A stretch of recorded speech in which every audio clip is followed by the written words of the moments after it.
Bienvenidos a un nuevo episodio de Campestre Médico, un espacio donde hablamos sin filtro, con ciencia, con verdad y sobre todo con mucha humanidad. El día de hoy no solo tenemos un invitado de lujo, es un honor tener a este hombre aquí con nosotros, el doctor Iván Aguilar, pionero en México, creador de Peniflex, el implante de silicón grado médico que ha revolucionado la vida sexual masculina. Doctor Iván Aguilar, bienvenido a este episodio. Me siento súper honrada de poder tenerte aquí. Gracias por la invitación, Marla, y por las flores, demasiadas flores, pero muchas gracias. Son lo que es. Aquí es lo que es. Doctor Iván, platícanos un poquito de ti. ¿Qué estudiaste? ¿Cuáles son tus subespecialidades? Porque tienes varias. ¿Y qué es lo que más te gusta de tu profesión?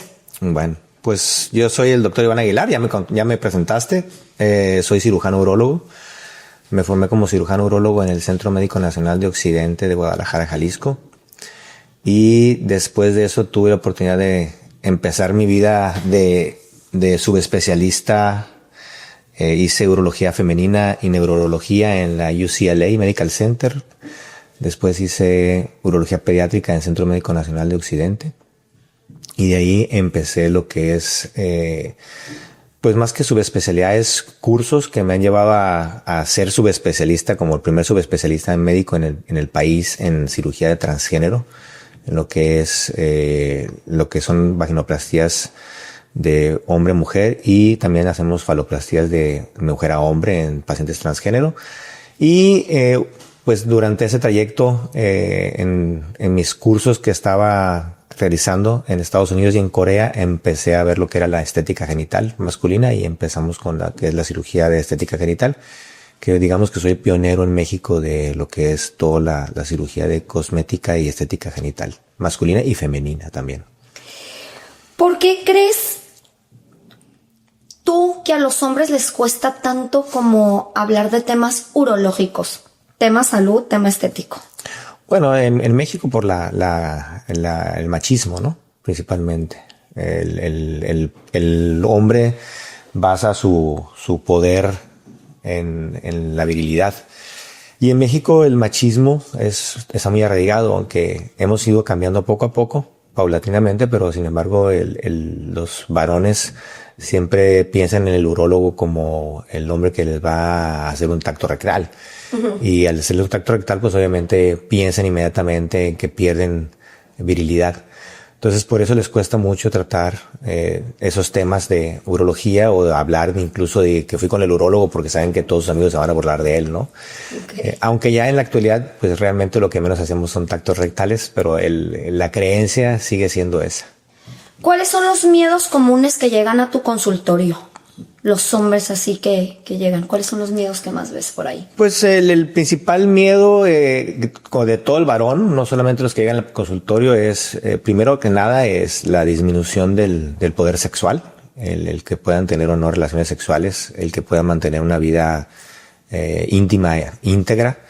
Es el principal miedo que tienen los varones. Realmente muy pocos hombres llegan preocupados por cáncer o por problemas de ese tipo. El principal factor por los que yo veo pacientes, al menos en mi práctica privada, es todo relacionado con la cuestión de la sexualidad. Los pensamientos más recurrentes de un hombre con disfunción o con ganas de hacerse algún procedimiento estético, ¿cuáles son los pensamientos, lo que más te comparten a ti? ¿La insuficiencia? ¿Qué tipo de pensamientos vienen? Más que nada es la incapacidad de mantener una buena relación sexual con su pareja. Es el miedo que tienen, esos sus pensamientos. El que quieran brindar a algunos mayor placer a su pareja también. Obviamente tener un mejor desempeño, no solamente sexual, sino también físico, porque en Men's Clínica valoramos todo. O sea, tenemos diferentes terapias, no solamente urológicas. Entonces, llegan con muchas inquietudes, pero casi todo relacionado a la cuestión sexual. Precisamente, dentro de lo que hemos visto en estos años, esa parte de que el hombre dice, tengo el miembro más pequeño que mi hermano, tengo el miembro más pequeño que mis amigos, voy al gimnasio, me desvisto, me siento inseguro, mi novia me engañó, es muy común escucharlo. Me engañó mi pareja, o siento que no estoy dándole ya satisfacción sexual a mi pareja. Quiero sentirme y verme mejor. Muchísimas de las cosas que escuchamos en esta área, lo digo porque yo también la trabajo, entonces es algo común. Quiero preguntarte en qué momento tú dijiste, yo quiero dedicarme a la urología estética genital y además crear un implante. ¿En qué momento tú decidiste revolucionar eso? Bueno, la verdad es que como urólogos nunca nos han formado en nuestra especialidad sobre la cirugía estética genital. Realmente nunca recibimos un entrenamiento formal en la especialidad de urología. Pero cuando yo me voy a Corea a hacer la subespecialidad en cirugía transgénero de mujer a hombre, yo soy con el doctor Kim Jin-hong, que es una autoridad a nivel mundial en lo que es cirugía transgénero, pero en Corea es una autoridad en lo que es la cirugía cosmética y estética genital. Entonces, haz de cuenta que me salió junto con pegado, como dicen, ¿no? Uh-huh. Fui a aprender una cuestión de transgénero y al mismo tiempo tuve la oportunidad de aprender lo que era la cirugía estética genital. Entonces, ahí fue donde dije, caray, esto no hay en México. Los que lo están haciendo son cirujanos plásticos, donde realmente pues casi todos hacían liposucción y transferencia de grasa al pene, pero realmente no es la misma experiencia. Es como si yo quisiera hacer implantes de mama, pues lo puedo hacer porque soy cirujano y estoy capacitado y me han capacitado en mis subespecialidades para hacerlo como cirujano de transgénero, porque eso abarca también no solamente la cirugía genital. Uh-huh. Y no lo hago porque tengo un cirujano plástico que lo hace. Pero en la cuestión en México nadie ha estado entrenado ni se ha entrenado sobre este tema. Entonces yo me entrené con él allá y cuando regreso a México que empiezo a impulsar todo lo que era la cirugía estética genital de agrandamiento de pene, pues todos los pacientes me hablaban y me preguntaban que sí que había que fuera permanente, porque todas las técnicas que hay ahorita para lo que son faloplastías de agrandamiento, pues son técnicas que son realmente pasajeras, ninguna es permanente. Uh-huh. O no ofrecen los resultados constantes o uniformes uh-huh. en la cirugía. Por ejemplo, si yo opero a un paciente donde le hago liposucción y le pongo grasa, pues la grasa puede integrarse muy bien en el cuerpo, pero hay pacientes en los cuales quizás la absorción que tengan, porque se va a absorber un 40% de esa grasa, uh-huh. no sea uniforme, entonces puede quedar algún cierto grado de deformidad en el pene. Igual con el ácido hialurónico, que lo aplicamos de manera local en el consultorio, con las técnicas anteriores que había, obviamente había deformidades. La técnica que nosotros inventamos también nos brinda un mejor desempeño a largo plazo. Entonces todos esos pacientes me buscaban y querían que hiciéramos algo que fuera permanente. Y en esa búsqueda precisamente, platicando con el doctor Carlos Méndez, que es mi cirujano plástico de confianza, él está en Guadalajara, le digo, ¿sabes qué? Necesitamos hacer algo para hacer las faloplastías permanentes. Y en todo lo que le dije, me acuerdo que le dije, ¿sabes qué? Vamos a usar el implante de pantorrilla más chiquito que haya, a ver si podemos introducirlo para ver qué puede pasar. Y obviamente se rió de mí, ¿no? Pero de ahí me di la tarea a buscar la forma de crear Peniflex. Y empecé a investigar. Y tengo un primo mío que precisamente también es cirujano plástico y él vive en Connecticut. Pero antes de ser cirujano plástico trabajó haciendo efectos especiales. Incluso él participó haciendo la máscara del hombre lobo en Londres. Okay. Entonces maneja muy bien todo lo que son silicones. Entonces le pedí ayuda. ¿Sabes qué? Necesito hacer esto. Traigo esto en la cabeza. Necesito que me ayudes. Y los dos aterrizamos la idea.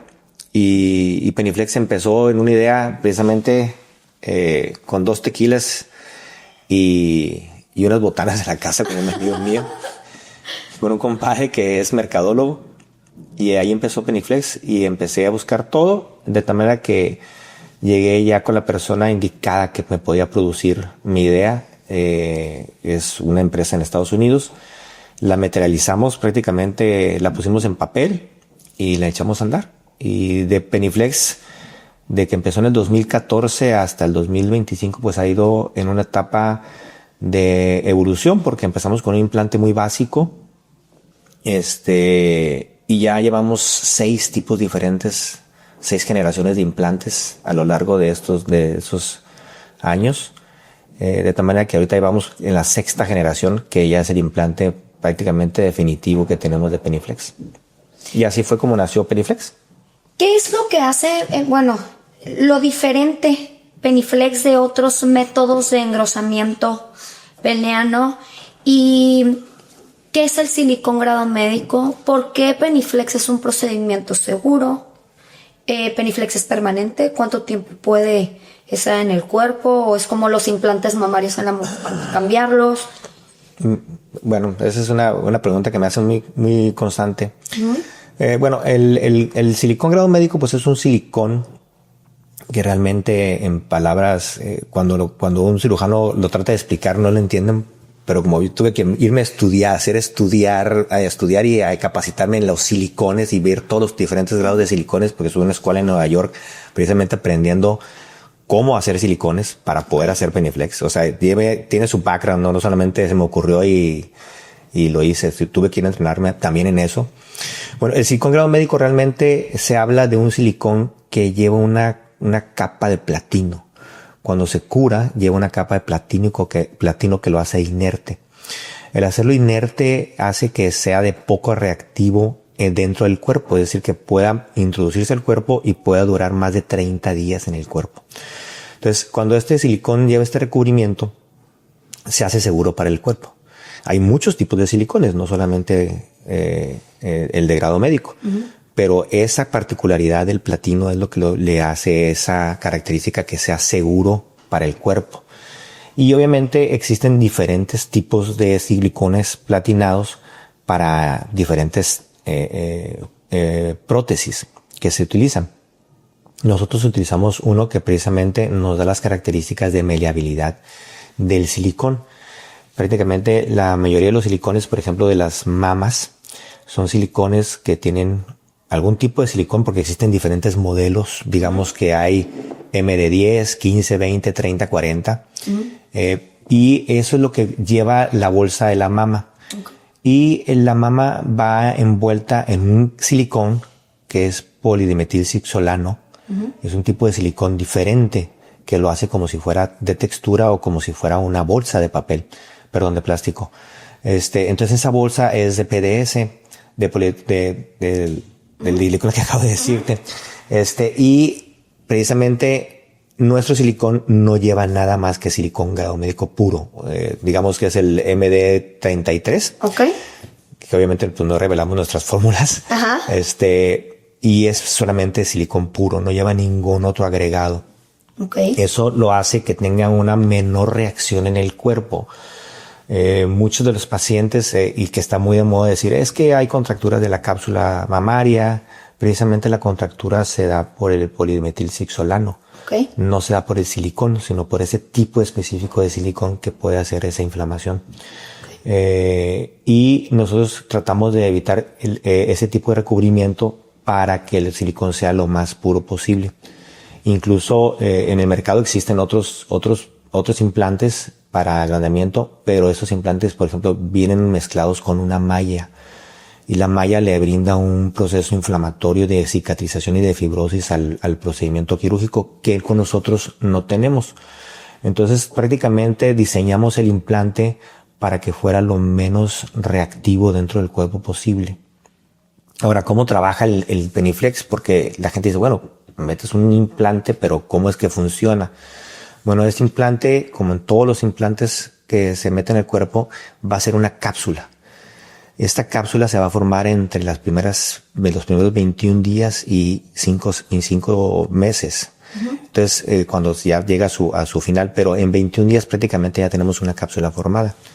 Entonces, el que no tenga otro tipo de silicón agregado hace que no tengamos ese riesgo de contracturas. Y una vez que se forma la cápsula trabaja como un adhesivo, es decir, mantiene al implante en su sitio. Entonces, cuando el pene se erecta, sale junto con el pene esa cápsula, y cuando el pene pierde la erección, se regresa junto con el pene esa cápsula. Okay. De tal manera que no existe un juego, sino que está, digamos, adherido al pene de una manera no fisiológica, pero no está fijado. Es decir, ponemos algunas suturas para que no se mueva, pero la intención de colocar suturas en el silicón al cuerpo no es para que quede fijo como tal, porque la cápsula es lo que le va a dar la fijación. Y el tiempo del que puede estar el implante, pues bueno, se calcula, porque realmente no tenemos todavía los años poniéndolo, pero se calcula que por el tipo de silicón puede durar hasta 30 años dentro del cuerpo sin que produzca ninguna reacción de ningún tipo en el organismo. Resultados de grosor, aproximadamente. ¿Cuánto engrosa el implante? Bueno, lo que pasa es que el resultado de grosores varía del tamaño del pene. Hay unas fórmulas que sacamos para ver qué tanto va a aumentar, pero el promedio, el implante debe de ir aumentando entre 1.5 a 2.5 pulgadas más o menos de grosor. ¿Hay diferentes medidas? Tenemos, cuando empezamos tenemos 5 medidas. Ya ahorita nos quedamos nada más con 2 medidas, que es la 5ª y la 6ª generación. Okay. Que difieren de muy pocos centímetros. Realmente hemos ido escalando y estudiando cuál es la medida ideal para un implante dentro del pene. Llegamos a la conclusión que nuestra medida, la última medida que tenemos, es la que nos da un mejor resultado estético y funcional. Porque al principio, los primeros modelos, teníamos un implante que era muy grueso, porque precisamente la solicitud de los pacientes era el implante más grande, para tenerlo lo más grande posible. Uh-huh. Desafortunadamente nos dimos cuenta que no era lo mejor, porque estéticamente hablando, al menos a mí como cirujano reconstructivo estético, no me gustaba cómo se veía el pene. A algunos pacientes les gustaba el tamaño gigante, pero muchos me decían que no estoy tan convencido, siento que me quedó demasiado grande. Entonces decidimos ir bajando medidas hasta llegar a una medida donde la media de los pacientes se sintieran más cómodos. Hablar de cantidades, pues el último estudio que vamos a publicar en el Journal de Urología, estamos hablando de 160 implantes que hemos puesto. Uh-huh. Prácticamente, entonces es un número bastante alto de implantes, no es una cantidad pequeña. Uh-huh. Y esos son los que hemos podido recolectar en el estudio. Tenemos mucho más pacientes que obviamente no les interesa participar en los estudios de investigación y no los incluimos, pero la mayoría de los pacientes que aceptaron fueron esa cantidad. Entonces ya llegamos a un punto donde llegamos a un punto de equilibrio para mí en la cuestión de la estética y para la mayoría de mis pacientes, donde se ve una simetría correcta, donde tenemos menos riesgos de complicaciones y donde el paciente pues obviamente queda contento con los resultados. Esto es el procedimiento quirúrgico, esto es dentro de quirófano, así como la lipotransferencia de grasa, así como un injerto de armograso, que sabemos que es también un implante autólogo, o sea, se hace con piel, grasita. ¿Cuentas un poquito? Sí, mira, ese es un tema muy importante. Mira, precisamente ahorita estoy en vías de desarrollar y de conformar la primera sociedad médica de urología reconstructiva y estética genital en el país.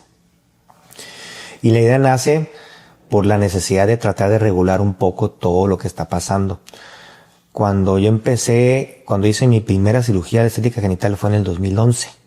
Ya había en otros países muchas cirugías estéticas genitales y en México ya las hacían los cirujanos plásticos, no las hacíamos los urólogos. Pero cuando existía una complicación en el pene, pues obviamente el que tenía que entrar a resolver el problema era el cirujano urólogo. Claro. Desafortunadamente no había tampoco conocimiento para resolver complicaciones de tipo, porque pues estábamos en una zona muy gris. Y conforme ha ido pasado el tiempo, esto se ha vuelto una moda. Así como hay modas ahorita está de moda el deep plane facelift. Uh-huh. En todos lados, todo el mundo quiere hacerse deep plane facelift porque una tiktokera sacó algo en el Instagram, entonces todo el mundo quiere hacerlo. Ahora existen muchos médicos de TikTok y de Instagram. Uh-huh. Entonces anuncian cosas y procedimientos que realmente no están probados que sean la panacea ni que son buenos. Por ejemplo, el injerto de dermograso a nivel mundial, no se utiliza para pene, se utiliza para otro tipo de procedimientos de reconstructivos de cirugía plástica. Sin embargo, el doctor Vila Rovira, que es un cirujano plástico de España, fue uno de los pioneros en utilizarlo para agrandamiento de pene, que es un maestro, muy importante en la cuestión de la faloplastía a nivel mundial. Entonces, el injerto dermograso, pues, es tomar del propio paciente un pedazo de piel con grasa pegada, se quita la parte externa, que es la epidermis, se quita esa parte para poder introducirlo dentro del pene y hacer como un guante. De ahí también viene la idea de Peniflex, porque yo estaba haciendo primero injertos dermograsos y después de ahí pues, la cuestión de la anatomía del injerto, cómo quedaba, de ahí nació una de las bases para Peniflex. Entonces, la referencia a esto es porque el crear la sociedad, voy a regresar, para crear la sociedad es para tratar un poquito de unificar criterios de los médicos que nos estamos dedicando a hacer ese tipo de Aparte de que veo procedimientos. que vienen muchos médicos a aprender de ti, de tus técnicas, ¿correcto? Así es, sí, no tenemos un fellowship donde vienen médicos de todo el mundo, han venido médicos de Ucrania, Salvador, de Guatemala, de aquí del país, a aprender las técnicas que nosotros realizamos, porque hemos ido perfeccionando poco a poco las técnicas. Y la he perfeccionado de la mano con el doctor Carlos Méndez, que es el cirujano plástico, entonces integrando el conocimiento de urología reconstructiva y estética con el conocimiento de cirugía plástica y reconstructiva, pues hemos ido unificando criterios y hemos ido mejorando las técnicas que ya existen. Entonces, por ejemplo, los médicos, yo tuve ayer 3 médicos que vinieron de la Ciudad de México y de Mérida a entrenarse conmigo y empezamos a hacer, por ejemplo, una cirugía de alargamiento de pene, de liberación de ligamento de pene, que ellos habitualmente hacen, y me dice el doctor, es que la técnica que se utiliza eso nunca es totalmente diferente a lo que nosotros hacemos. O sea, jamás hemos podido lograr tener esos resultados que usted tiene porque no llegamos a donde usted llega, no cortamos lo que usted corta, no liberamos lo que usted libera, no reconstruimos después de la cirugía de liberar un ligamento, no reconstruimos el ligamento para que no se pierda la erección rígida, no quede el péndulo. Entonces, nosotros, hemos ido revolucionando todas las técnicas para tratar de ofrecer al paciente pues el mejor resultado. Digo, hablar de todas las técnicas pues nos llevaría días, ¿no? Claro. Pero hemos ido tratando de cada técnica que realizamos irle poniendo un granito de arena para ir cambiando y mejorando la cuestión de la técnica. Digo, en medicina, hablar de patentes en México no se puede porque cualquier técnica que yo haga nueva no la puedo patentar porque es una ley donde todo lo que tú mejores en medicina es de conocimiento de toda la comunidad médica. Entonces, esta sociedad que estamos creando es precisamente para tratar de unificar los criterios y para tratar de unir tanta mentira que se dice y tantos mitos que hay en internet, en TikTok y en Instagram, de jóvenes médicos urólogos que con el afán de tener trabajo o de hacerse famosos, hacen muchos procedimientos que no deben. Uno de ellos, por ejemplo, que yo les he pedido mucho a la gente que viene conmigo a entrenar es que, por ejemplo, no hagan matriz dérmica celular, que es una malla que es derivada de la piel de cerdo, y se hace una matriz que es una matriz que está diseñada para pacientes, simplemente se creó para pacientes que tenían quemaduras, se ponían para recubrir las heridas, para que llegara el colágeno y se recubriera. Y ahora está muy de moda agarrar esa matriz y meterla dentro del cuerpo, que es prácticamente el mismo concepto del injerto dermograso que te expliqué ahorita, pero el injerto dermograso es autólogo, es decir, viene de mi cuerpo, la reacción que va a tener va a ser mucho menor en mi cuerpo, el resultado inflamatorio es mucho menor porque es de mi cuerpo.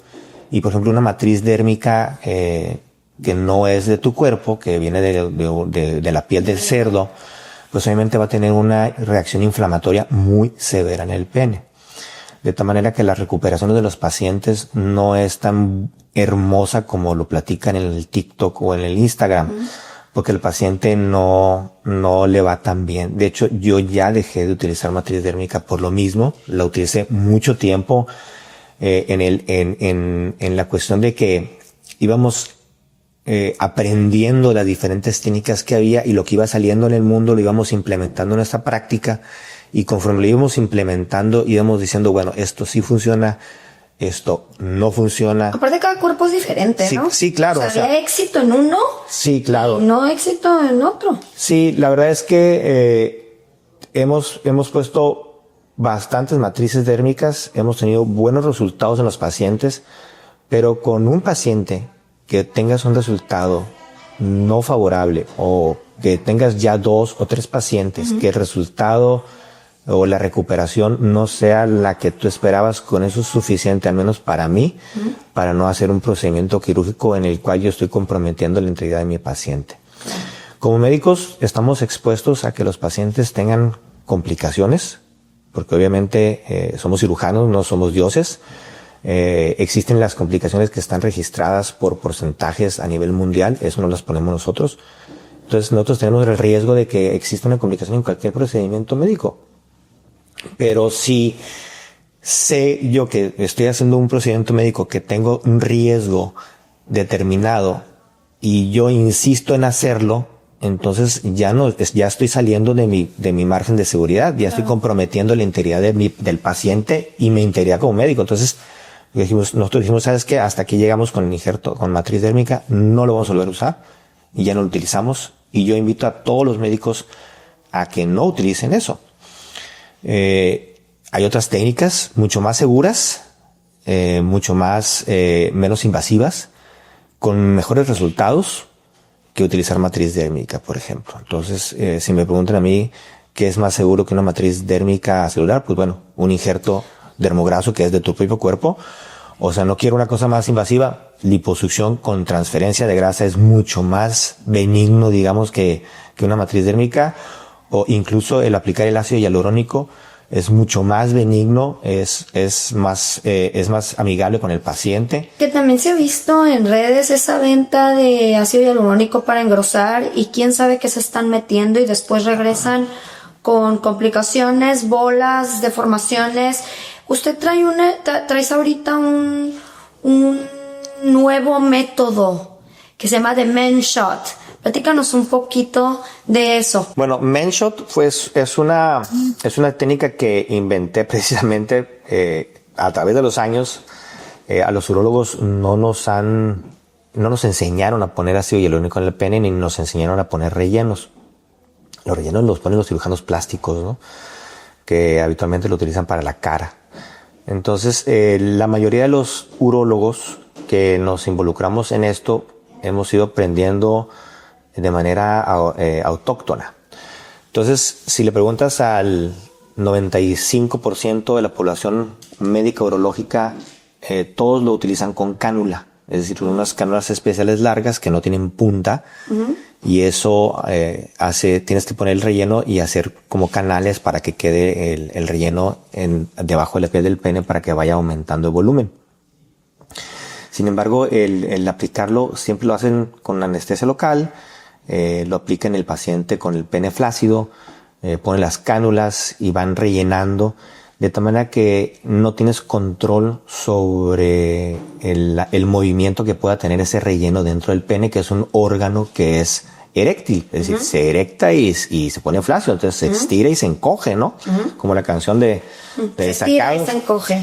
Entonces, después de valorar a muchos pacientes que tenía en mi práctica médica, donde el problema principal era la deformidad por la distribución del ácido hialurónico, y sobre todo porque es un relleno que con el tiempo se va absorbiendo y tú no tienes control de la absorción de un producto en el cuerpo, porque el ácido hialurónico se va a absorber dependiendo de muchos factores, si haces ejercicio, si tomas alcohol, de tu metabolismo, etcétera, etcétera, porque es algo que nosotros producimos en el cuerpo, pero que cuando lo inyectamos también nuestro cuerpo se encarga de degradarlo. Entonces, la tasa de absorción es muy diferente para cada cuerpo. Entonces, no sabemos cómo se va a absorber, ni qué zona se va a absorber y qué deformidades puede dejar.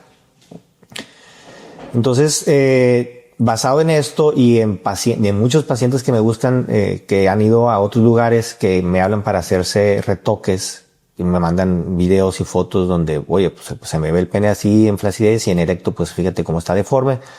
De ahí me surgió la idea de crear este método de cómo aplicar el ácido hialurónico, que nos ha ido muy bien, en el cual realizo una erección artificial, no al máximo, digamos que llevo el pene a una erección de un 80-90%, colocamos unas ligas especiales para que se mantenga esa erección, y ya con el pene semierecto empezamos a aplicar el ácido, pero ya no lo aplicamos con cánula, lo aplicamos con microinyecciones, digamos que son micro cánulas, es decir, habitualmente el ácido lo aplican con una cánula que es de 18G, que es una cánula gruesa, es una cánula rosa muy gruesa, larga, sin punta, y nosotros lo aplicamos con una cánula que es de 23G, entonces estamos hablando que nos vamos como a una cánula, como si fuera una agujita. Es una aguja hipodérmica, es una aguja de insulina, prácticamente.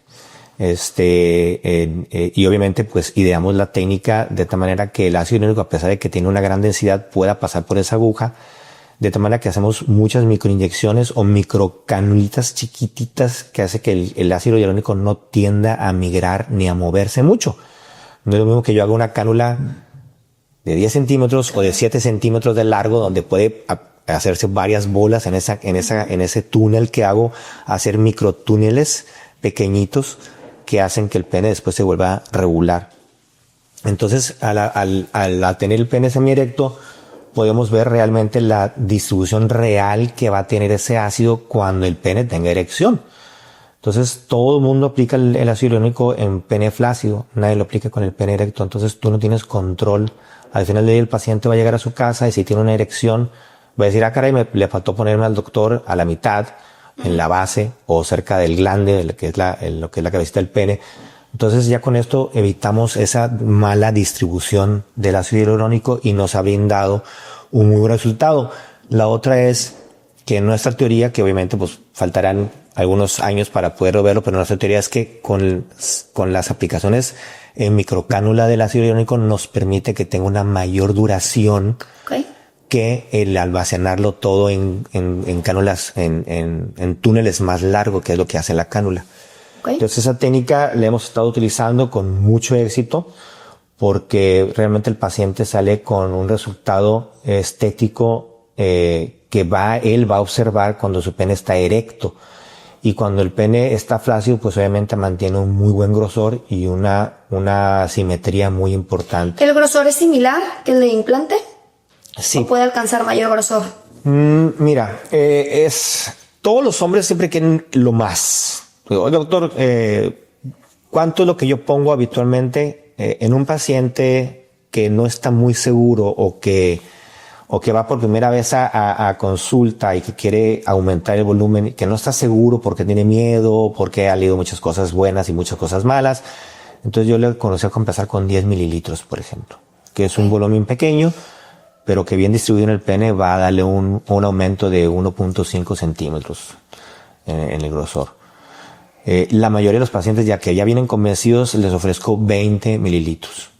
Si es un paciente que tiene un pene en erección arriba de 16, 17 centímetros, le puedo ofrecer 30 mililitros. Pero un paciente abajo de esa medida, ofrecerle 30 mililitros es hacer una aplicación de mucho volumen. Un pene es muy... Sí, va a ser un cambio muy radical que al final del día no se va a ver estético. Entonces, casi todos quieren por mucho. Yo empiezo con 20 mililitros y de ahí parto, ¿no? A menos que, que sea un paciente que tenga el pene muy largo, que realmente necesite un mayor volumen. Pero tratamos de irnos con esa cantidad para que tenga un aumento importante. Ahora, el aumento comparado con todas las técnicas prácticamente casi son todas las mismas. Tratamos de tener una regularidad en cuanto al aumento del grosor porque buscamos tener la simetría entre el glande, la cabeza del pene y el cuerpo. Si yo hago un cuerpo de pene muy grande, dejo un glande muy pequeño. Entonces ya vamos a tener una asimetría. En esos pacientes, por ejemplo, que tienen el glande pequeño y que vamos a hacer un procedimiento de engrosamiento, también le ofrecemos el aumento de tamaño del glande. Y eso lo hacemos inyectando el ácido hialurónico en el glande para que aumente el volumen también y se vea simétrico, de tal manera que no parezca un tubo con una cabecita. Entonces tratamos de dejarlo simétrico para que se vea pues estéticamente bien. Dentro de estos procedimientos, hombres que padecen de disfunción eréctil, ¿son candidatos para hacer también urología estética? Sabemos que trabajas implante maleable o bomba para hacer lo que es disfunción. También pueden ser candidatos a hacer urología estética. Háganos un poco de... Sí, claro. Lo que son los implantes, ya sea lo que son las bombitas, la famosa, la que todo mundo de toda la vida conoce, la bomba de Andrés García. Pues son dispositivos médicos que se crearon para pacientes que tienen disfunción eréctil, que no pueden mantener una erección. Y esos implantes van dentro de los cuerpos cavernosos del pene, es decir, no están debajo de la piel, están adentro del cuerpo del pene. Y puede ser ya sea un implante, un dispositivo que sea maleable. Maleable me refiero a que son 2 cilindros que van recubiertos de silicón de grado médico, pero adentro tienen un alma de metal maleable. Entonces yo puedo levantarlo y con la mano lo bajo y lo levanto. De tal manera que cuando el paciente no quiere tener erección, con su mano lo dobla, y cuando quiere tener erecciones, con su mano lo levanta. Sensibilidad, totalmente placer, conservada. Lo mismo. Todo. No se afecta absolutamente nada porque no tocamos ningún nervio erógeno, no tocamos ningún nervio que nos vaya a producir alguna alteración. Obviamente, una persona que no está capacitada y que no sabe poner implantes, pues sí puede producir alguna lesión. Pero nosotros que ponemos pues implantes cada mes, estamos poniendo implantes, pues obviamente ya sabemos cómo la técnica adecuada. La otra es el implante inflable, que es un componente en el cual se pone los mismos implantes dentro del cuerpo cavernoso, que son 2 tubos, pero son 2 tubos que están, digamos que son 2 bolsitas de silicón, y van conectadas a 2 bombas, una que se coloca en el escroto y una que se coloca en el abdomen, y se rellenan de líquido. Entonces, cuando el paciente quiere tener erección, bombea desde el escroto, que está la bombita, bombea de ahí la solución para que el implante que está dentro de los cuerpos cavernosos se llene de agua y se ponga erecto. Y cuando ya termina su relación sexual, aprieta la misma bomba, aprieta una válvula para que se drene esa agua y vaya a un reservorio. ¿Cuál consideras que es mejor de esos 2? Mira, realmente, pues no creo que exista uno cuál es mejor. Creo que depende del paciente. Por los costos de los implantes, me he inclinado más a poner implantes maleables, porque los costos de los implantes pues, son muy elevados, no son económicos. Estamos hablando que un implante, una bombita, nada más el puro implante, llega a salir alrededor de unos 15 a 16 mil dólares, dependiendo de la marca, comparado con un implante maleable, que el puro costo del implante puede llegar a costar a 4 a 6 mil dólares, o sea, son casi 10 mil dólares de diferencia. Entonces, y la principal complicación o eventualidad que puede tener ese tipo de cirugías es que se infecte el implante. Entonces, si el implante se infecta, hay que retirarlo. Okay. Y obviamente eso no tiene ninguna garantía, ningún fabricante más que Peniflex tiene un 100% de garantía en sus implantes. Y entonces, si se infecta y hay que quitarlo, pues el paciente tiene que volver a pagar esa cantidad. Entonces es un costo muy elevado.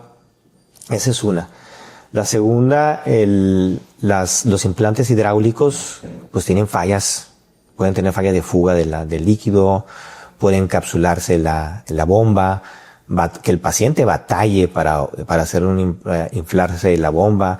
Si el paciente es obeso, va a batallar para poder inflarse la bomba. Si el paciente tiene alguna discapacidad en las manos, va a batallar para inflar la bomba.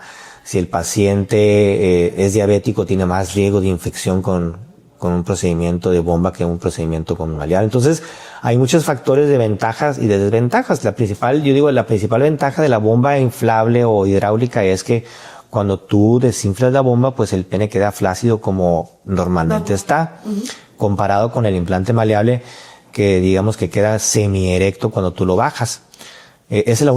Para mí esa es la única ventaja. Realmente en cuanto a funcionalidad, yo le veo mucho más funcionalidad a un implante maleable. Es mucho más sencillo manejarlo, mucho más sencilla la cirugía. Yo 16, 17 minutos poniendo un implante maleable y me puedo tardar 1 hora poniendo un inflable. Claro. Porque vaya, la técnica requiere más tiempo quirúrgico, y el más tiempo quirúrgico es exposición del implante al medio ambiente, y aunque estamos en un quirófano estéril, pues existe riesgo de mayor colonización. Entonces, pero va a depender también de la necesidad del paciente. Muy bien. Y una vez que ponemos ese implante, el paciente puede ser candidato a cualquier procedimiento quirúrgico estético, claro. Incluso tengo muchos pacientes que antes de llegar conmigo a hacerse una cirugía de implantes penianos maleables o inflables, ya fueron pacientes míos de anglosamiento de pene. Tengo pacientes que hemos puesto Peniflex y después de Peniflex regresan a los meses o a los años a ponerse un implante de pene. Entonces, no están peleados los procedimientos. Sí, no los hago al mismo tiempo porque existe un riesgo mayor de infección, pero sí se pueden hacer sin ningún problema. Doctor, sabemos que hay muchísimos mitos en todo esto de la urología, y más que es algo relativamente nuevo. Podemos decir, no está nuevo porque tenemos años trabajándolo, pero realmente para los oídos de muchos lo es. Muchos hombres todavía ni siquiera saben que esto existe, es una realidad. Muchísimas mujeres tampoco lo saben, a veces hasta lo escuchan y ¿eso existe? ¿De verdad? O sea, estamos en reuniones y a veces desde que, o sea, es neta que hacen eso. A veces se burlan, a veces se ríen. Causan, o sea, es como un tema que realmente puede causar como ganas de saber más en una reunión. O sea, literal es como, oye, cuéntame más, ¿cómo es? Y lo ves, mujeres y hombres quieren saber más. Te voy a hacer aquí unas preguntitas y te voy a proponer, yo te voy a decir una frase y tú me vas a decir cierto, falso y por qué. De esta forma, son preguntas que regularmente los pacientes tienen o las mujeres también tienen, ¿va? Okay. Entonces tú me dices falso, cierto y por qué. Mientras más grande, mejor. Cierto y falso. Mira, hablando de mitos, voy a hacer una pausa aquí y voy a explicar algo que es muy importante que los hombres sepan, porque también eso se da mucho en redes y hay mucha mentira. Exactamente. Hay mucha mentira, y la principal es sobre el alargamiento de pene. Me dice, no, doctor, ¿cuántos centímetros me va a crecer el pene cuando me haga la liberación del ligamento suspensor del pene? Entonces, si tú lo buscas en internet, a todos los que se anuncian te va a decir que el pene te va a crecer entre 4 y 6 centímetros. Sí, es cierto. Sin embargo, el mito es que vas a tener un pene más largo. El pene no va a ser más largo. La cirugía va encaminada a liberar un ligamento que fija al pene al hueso del pubis. Ese ligamento, a la hora de nosotros liberarlo, de cortarlo, lo que hacemos es extraer el pene de la parte interna que está oculta en el cuerpo. Entonces lo jalamos, digamos. Entonces el pene va a salir y se va a quedar en una posición más externa. Y sí, en flacidez, el pene va a crecer de 4 a 6 centímetros. Porque lo jalamos del cuerpo, quitamos esa fijación que tenía dentro del cuerpo, la liberamos y lo extrapolamos externamente. Pero cuando el paciente tenga erección, quizás el pene no aumente nada de largo. Porque nosotros no estamos cortando los cilindros del pene para hacerlos más largos, únicamente estamos sacando el pene. Entonces, cuando yo veo y me preguntan mis pacientes, es que yo leí y vi en el internet que me va a crecer de 4 a 6 centímetros. El paciente tiene la percepción de que su pene va a ser 6 centímetros más largos en erección. Y eso es mentira. Eso es mentira. En el momento que un médico, cualquier médico les diga que les va a crecer de 4 a 6 centímetros el pene en erección, salgan corriendo de ahí, porque eso es una mentira. Yo le digo a mis pacientes, quizás podrá llegar a 1 a 2 centímetros en erección, pero va a ser más que nada un efecto visual, no real, porque el pene no lo estamos cortando ni lo estamos alargando. Existen otras técnicas para hacer lo que hacemos nosotros, que es para alargar realmente el pene, pero están reservadas para pacientes que tienen enfermedades como la enfermedad de Peyronie, que es una placa fibrosa en el pene donde se recorta el pene, se curva y se hace chiquito. Ahí sí tenemos una técnica donde cortamos el pene, lo alargamos, lo tengo que poner prótesis, o sea, es una cirugía grande. Entonces, ese es el primer mito. Entonces, llegando a tu pregunta, mejor grande sí, pero grande en cuanto a lo grueso. ¿El grosor importa más que la longitud? Claro, a eso voy. El grosor es lo que importa. Si nosotros tomamos medidas exactas de cuando hablamos de un pene pequeño realmente, médicamente hablando, hablamos de 7 centímetros. Se habla que 7 centímetros es la medición estándar para decir que un paciente realmente tiene una enfermedad que se llama micropene. ¿Y por qué hablamos de esa relación? Porque resulta ser que en la vagina, únicamente los primeros 2/3 de la vagina, que son entre 7 y 8 centímetros, son los únicos que tienen inervación erógena. Es decir, esos 2/3 anteriores de la vagina son los únicos donde la mujer va a experimentar placer sexual. El resto no. Entonces, hay mujeres que, estamos hablando de la media, ¿no? Hay mujeres que les gusta el pene largo y grande, pero estamos hablando de la media mundial, no nacional, mundial. Porque un pene muy largo puede llegar a golpear el cérvix. Y al golpear el cérvix puede producir dolor. No es placentero. Pero un pene grueso hace que las fibras erógenas de la vagina se distiendan y produce mayor placer. Entonces, por ejemplo, Peniflex y todas las mayores técnicas que yo hago van encaminadas más que a lo largo, a lo grueso. Porque eso es lo que le va a dar placer a la pareja en la cuestión del sexo vaginal. Okay. Porque nada más esos 7 centímetros son suficientes para que la vagina se extienda y tenga mayor placer y diga, está más placentero esto. Que al principio había dolor, pero después, obviamente, el dolor es parte, en la relación sexual, el dolor es parte muy importante del placer. ¿Los tratamientos estéticos son peligrosos? ¿Cierto o falso? ¿Por qué? Falso. En manos de gente capacitada no tienen por qué ser peligrosos. Si vas y te metes con un médico que no tiene experiencia o que realmente no tiene cómo solventar sus credenciales médicas o que esté certificado por el Consejo Mexicano de Urología o que tenga estudios que lo avalen donde sabe hacer ese tipo de procedimientos, pues yo creo que no tiene por qué ser peligroso. ¿Se nota cuando un hombre tiene implante? No, muchas veces no. Incluso hay pacientes que me mandan fotos de posoperatorias que les pido seguimiento de cómo van y me mandan las fotos y realmente a veces hasta dudo. A veces dudo en preguntarle si realmente que sí, qué fue lo que le hice, porque a veces digo, caray, ¿qué le hice a este hombre? Porque no se le nota que sea Peniflex. Hay pacientes que sí se les nota, hay pacientes que no, pero la media, el paciente está muy, muy, muy cómodo con eso. Los otros procedimientos como main shot, transferencia de grasa, pregunta, ¿mi pareja lo va a descubrir? ¿Cierto? ¿Falso? Si ya tuviste relación sexual con él, sí. Porque va a notar la diferencia. ¿Es algo nuevo? Va a notar la diferencia. ¿Por qué? Porque va a haber un grosor mayor y obviamente al momento de tener la relación sexual la pareja va a notar que hay un cambio. Va a decir, ¿qué te hiciste? ¿Le va a doler demasiado? No le va a doler demasiado porque la vagina es un guante. Es como un guante que se va a estirar. Sí tiene la capacidad de que pase un niño por ahí en un parto, pues tiene la capacidad de poder recibir un implante pene o un engrosamiento con grasa o con ácido hialurónico. Después de los 50, ya no se puede hacer nada por mí. No, yo creo que los 50 son los nuevos 20. Seguro usted tiene 50.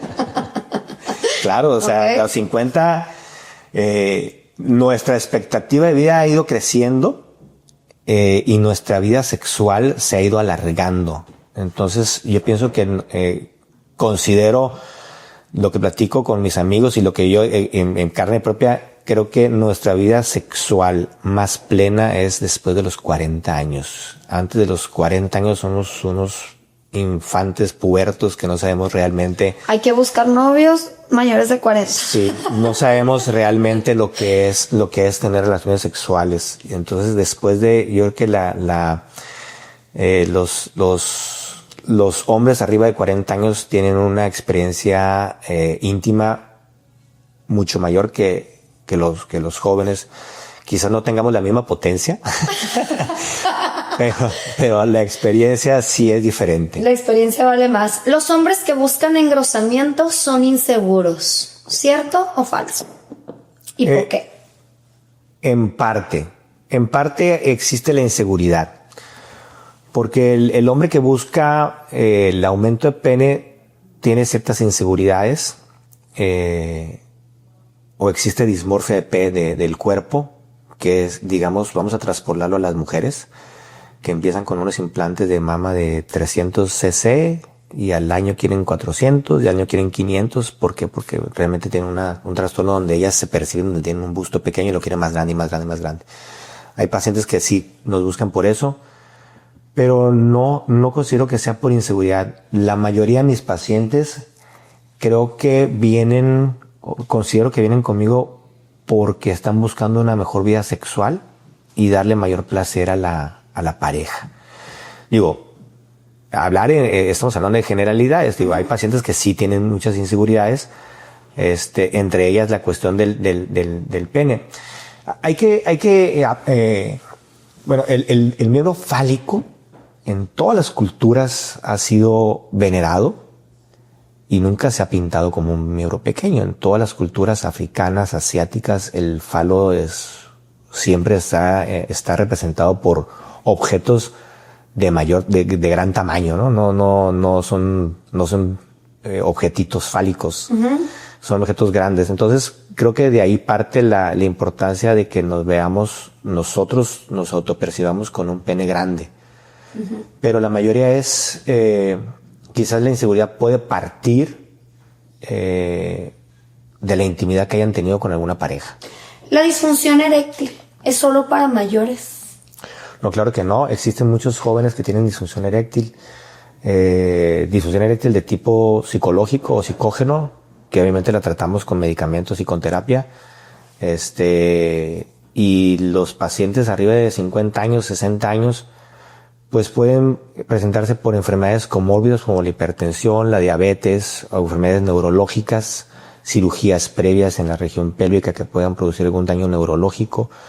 Pero la común, la que vemos es en pacientes diabéticos, principalmente en México, que pues obviamente tenemos un alto índice de diabetes, y en pacientes muy grandes, que 58, 60, que no tienen ninguna enfermedad. Pues estamos hablando que pueden ser problemas hormonales, que estén en la andropausia. Entonces buscamos hacer un diagnóstico de por qué no tiene disfunción eréctil. Digo, no cualquier paciente que viene conmigo me dice, ¿sabe qué, doctor? No tengo erección, le lo paso a una prótesis. No, primero le hacemos estudios hormonales, estudios de laboratorio, estudios de ultrasonidos.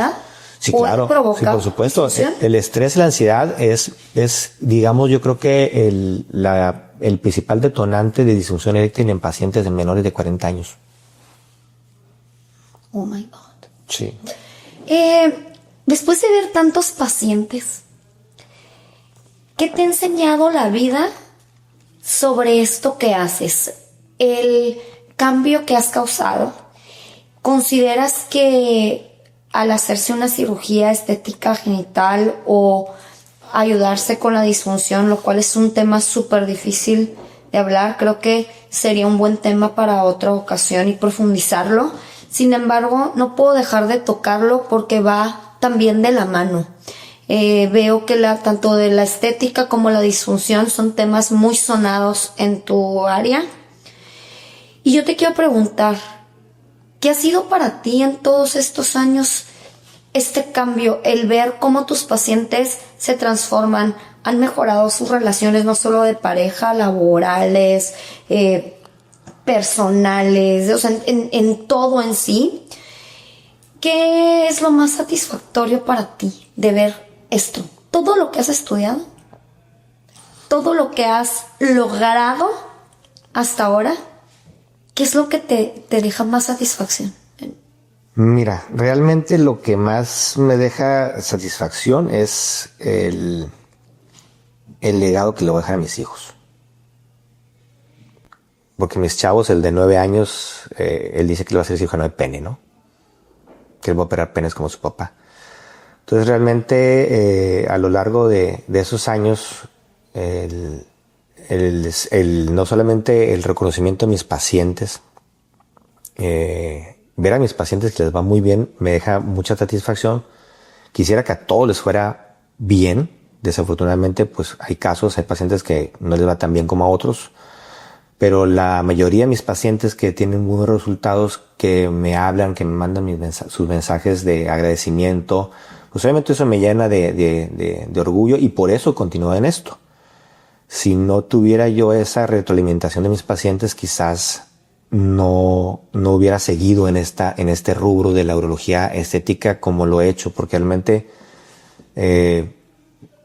pues fui uno de los pioneros en México en la urología, ¿no? En hacer esto y lo he seguido haciendo porque he tenido resultados buenos y los resultados buenos se miden con la satisfacción de tu paciente, porque no es una enfermedad. El paciente, y de sus parejas. Claro. Porque hemos visto... Sí, digo, si me llega un paciente con una piedra en el riñón que está tapado y que tiene infectado y que se la quito, pues estoy solucionando una enfermedad, pero es una enfermedad que realmente conlleva un mal.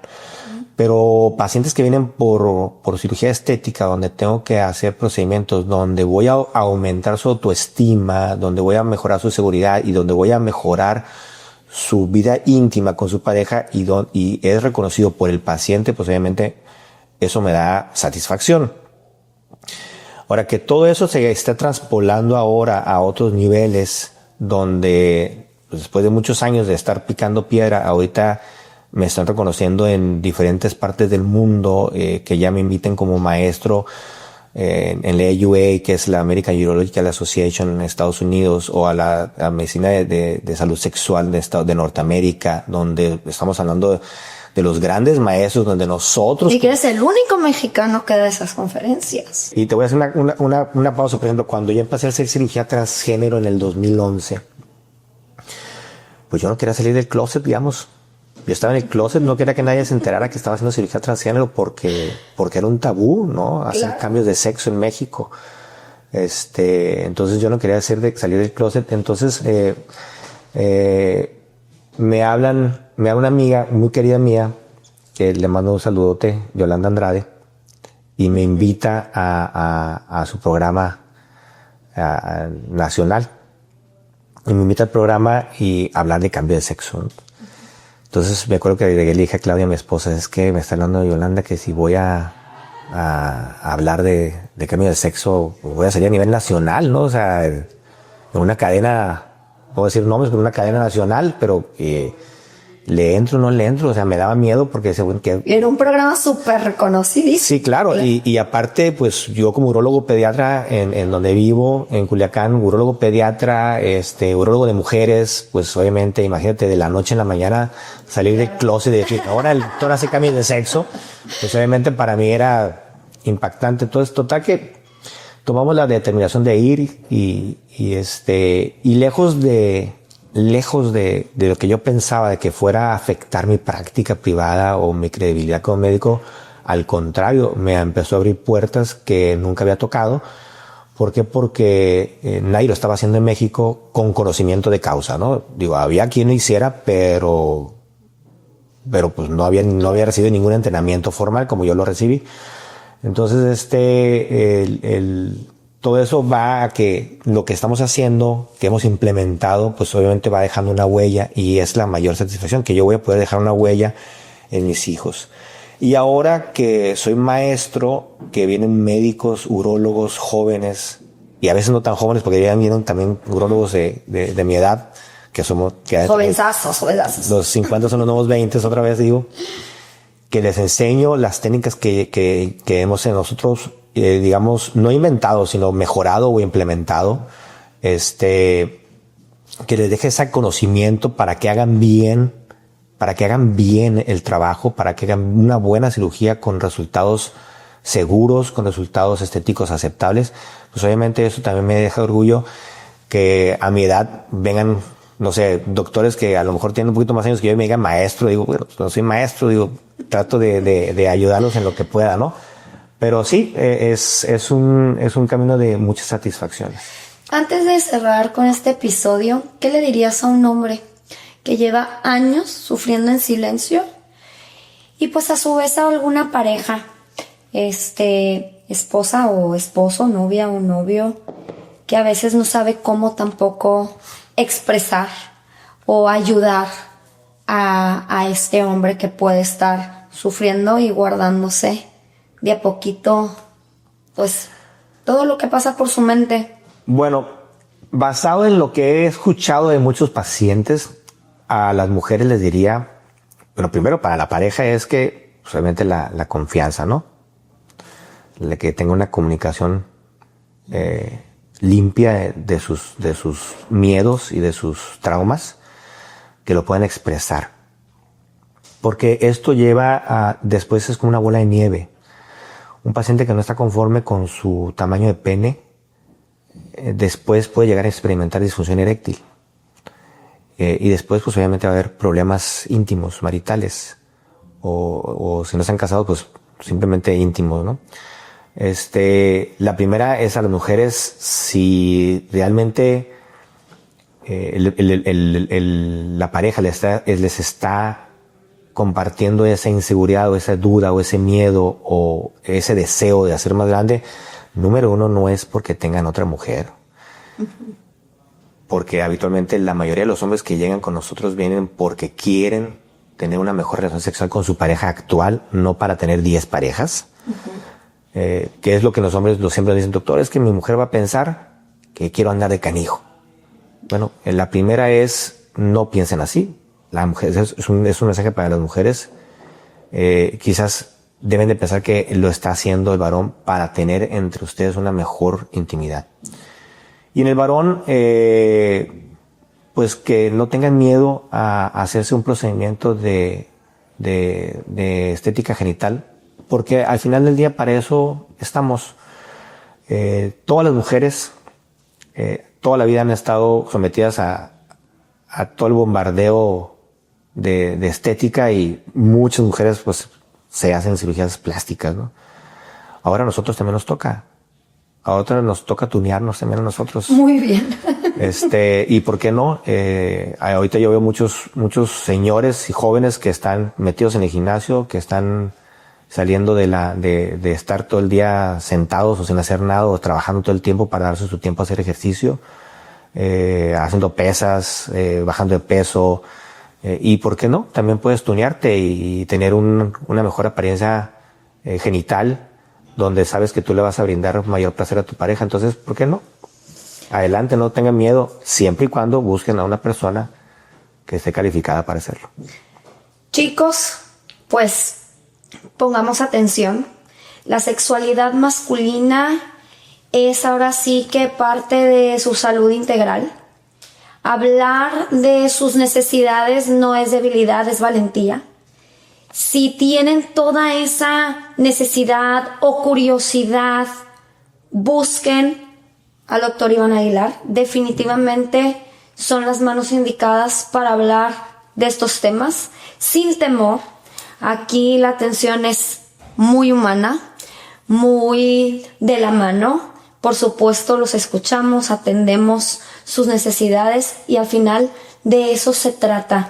Tú, hombre, esposa, amiga, amigo, esposo, si tienes a alguien que sabes que está padeciendo, que está sufriendo, lo que no tiene la capacidad de hablarlo, de externarlo, ayúdalo. Platica, porque sí creo que el hombre ha tratado siempre de esconder tanto los sentimientos y mucho más parte de su sexualidad. Creo que es otro tiempo. Estamos trabajando por vencer todos esos tabús y por ayudarlos. Aquí estamos para ustedes. Doctor Iván Aguilar, pues ahora sí que esos niños hermosos, pues sí, hizo sus gorras, miren.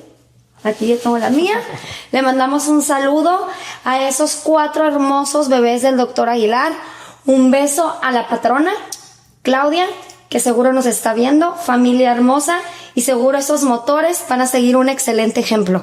No solo nuestros pacientes, no solo esos pacientes hermosos a los que les cambias la vida, les tocas el alma, esos hijos tuyos que seguro van a dejar huella en el mundo. Así es. Muchísimas gracias y nos vemos en el próximo episodio. Campestre Media. Más de 40 años impulsando líderes.